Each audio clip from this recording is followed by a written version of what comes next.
શ્લોકથી જ કરીશ. વેદમ શાસ્ત્ર પરમ નાસ્તિ ન દેવો શંકરાટ પરમ ઉદ્ધરેદાત્માત્મમ એવમ સત્યમ ભજામ્યહમ. વેદથી મોટું કોઈ શાસ્ત્ર નથી. વેદ એટલે ધર્મ, અર્થ, કામ, મોક્ષ. ન દેવો શંકરાત પર, હું એવું બોલતો ને, ન દેવો શંકર નથી, શંકર બોલતો, શંકર. શંકર એટલે દરેક વ્યક્તિ પર સમાન હાથ ધરાવે છે તે અલ્લાહ, ખુદા, પરવર્તિગાર, ભગવાન, પ્રભુ, ઈશ્વર. ઉદ્ધરેદ આત્માત્માનમ, આત્મા વડે જ આત્માનો ઉદ્ધાર થાય છે એવા સત્યને અમે ભજીએ છીએ. દ્રોણાર્જુન એજ્યુકેશનલ ચેરિટેબલ ટ્રસ્ટ સંચાલિત આદિત્ય ઇંગ્લિશ સ્કૂલના 10 અને 12ના વિદાય સમારંભમાં ઉપસ્થિત મારા સાથી મિત્ર પ્રિન્સિપાલ રાઠોડ સાહેબ, અમારો દેખાવમાં નાનો પણ સચિન તેંડુલકર જેવી બેટિંગ કરી જાય એવા અમારા ભાવિન સર, નીતાબેન, ચેતનાબેન, રમીલાબેન, મારા સાથી મિત્રો અને હંમેશા તમારા વગર અધૂરો છું એવા મારા બાળકો. કદાચ તમને એવું ફીલ નહીં થાય પણ મારા રૂવાટા પર દર છે જ્યારે જવાની વાત આવે ને આ વિદાય સમારંભમાં મારી વાત કરવાની થાય ત્યારે.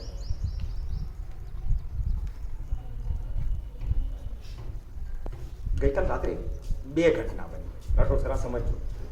મારી દીકરીએ રાત્રે પેલું બીજેપીનું રિઝલ્ટ આવ્યું, પ્રોસેશનમાં હતો, ઘરે આવ્યો, દીકરી સાથે સવારની વાત પૂરી થઈ. રાઠોડ સરને એ સ્પેશિયલી કહું છું, એક છોકરી 2 વર્ષ પહેલાં આવી હતી ને, એણે મને નાસ્તા માટેની ફ્લેવર બદલાવી હતી. કાલે મારી દીકરી કે આમાં થોડી આ ફ્લેવર પણ બદલજો ને, એટલે મેં કે શેની, થોડું કન્ટેન્ટ ડિફરન્ટ લાવજો. મેં કીધું સારું. સમયની પરિસ્થિતિ થોડીક વિકટ હતી, સમય ઓછો હતો, 4-5 દિવસના સખત ઉજાગરા હતા, પણ ડર નહોતો. એ ડર નહોતો, એ પાછળનું કારણ હતું. મેં એક જગ્યા પર પ્રાધ્યાપક તરીકે પણ નોકરી કરી છે, મોડાસા સાયન્સ કોલેજમાં. તો વાયવા આવે અમારે, પ્રેક્ટિકલમાં વાયવા લેવાનો હોય ને બેનો, તો અમે સ્ટુડન્ટના લેવલ પ્રમાણે વાયવા લઈએ. કોઈ હોશિયાર દીધી ને ત્યારે ટફથી સ્ટાર્ટ કરીએ વાયવા લેવાનું. પછી ટફ ના આવડે ને એટલે મોડરેટ ક્વેશ્ચનો પૂછીએ, મોડરેટ ના આવડે ને એટલે મોડરેટ ટુ ઇઝી પૂછીએ, અને મોડરેટ ટુ ઇઝી ના આવડે ને એટલે એમ કે ઇઝી ક્વેશ્ચન પૂછીએ, અને એ પણ ના આવડે ને એટલે પછી છેલ્લે કે તને જે આવડે બોલે. સાચી વાત કહું, હું મોટિવેશનલ સ્પીકર નથી, પણ મને મારા 33 વર્ષનો અહીંયા આ ક્ષેત્રનો અનુભવ છે, એટલે મને જે આવડે એ બોલું છું. એટલે હું ઇઝી કરતાં પણ નથી આવડતું એવું સમજુ જ છું, પણ એટલું જાણું છું કે મને ઘણી બધી વસ્તુ નથી આવડતી, એ મારા નોલેજમાં છે, પણ જે આવડે છે એને હું સરસ રીતે આપી શકું છું એ પણ મારા નોલેજમાં છે.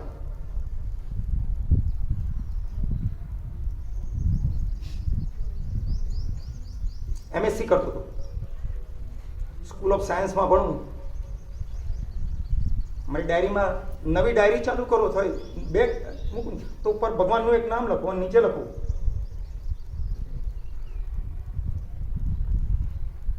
બહુ મજાની વાત બોલું છું અને એને ટર્ન પણ આપીશ. મજાની વાત એટલા માટે છે કે મોટિવેશનલ કોટો મારો નથી, એ મેં કોઈ જગ્યા પરથી લીધો છે, પણ એને દેખીને પણ ડર લાગે છે એવી વાત કરવા જઈ રહ્યો છું. When everything is in your control, you are going to slow. Rathod સાહેબ વેરી સ્લો છો, એમની વાત નથી કરતો. તમારી દરેક પરિસ્થિતિ કંટ્રોલમાં હોય તો તમે શાંતિથી કામ કરો છો, હળબળાટ નથી કરતા એમ. એના લીધે તમારા મિસ્ટેક થવાના ચાન્સીસ ઓછા છે એવું અમે સમજીએ છીએ. જે ફિલોસોફરે આ લખી છે એ વાત તદ્દન સાચી છે, પણ અનુભવ પ્રમાણે, એ સિચ્યુએશન પ્રમાણે મેં આ પરિસ્થિતિને બદલી દીધી છે.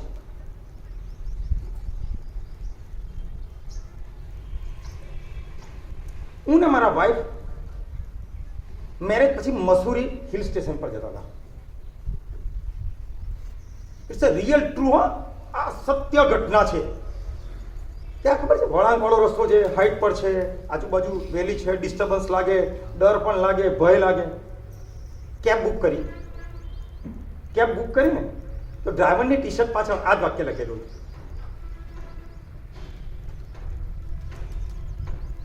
વાક્ય તું ફરતી બોલું છું. Everything is in your control, you are going to slow. તમને કદાચ પોઝનો મતલબ સમજ નથી પડી. હવે હું એવું કહું છું, ડ્રાઈવર એવું કહેવા માંગતો હતો એક્સિલેટર, ક્લચ અને બ્રેક કંટ્રોલમાં ના હોય તો તમે ખાઈમાં પડી